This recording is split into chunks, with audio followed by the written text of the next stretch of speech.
You spoke about people getting credentials that maybe they would expect to be able to use in the labor market that they're not able to use, and then they've spent time doing studies, accumulating knowledge, but knowledge that they're not actually able to use in the course of their jobs. There are different levers when it comes to education at the federal and provincial level.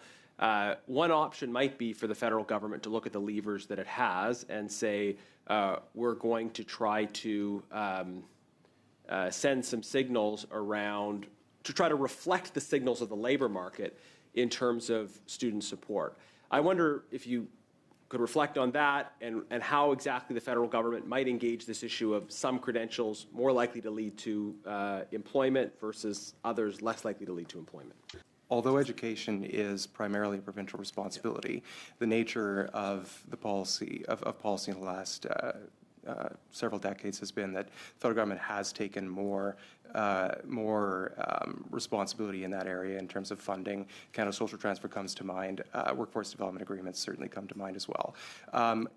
To your point, I do agree. I think what our data show is that having some sort of signal, some sort of price signal to indicate where students should be preferencing their time in the post-secondary period would be valuable. It doesn't mean that education is entirely about how it's going to get, what kind of skills it's going to give them for the workforce. Obviously, there are other things involved in education, but it is an important part of what students are expecting, and so I think it would be a benefit to them to have some sort of signal as to what the labor market is demanding.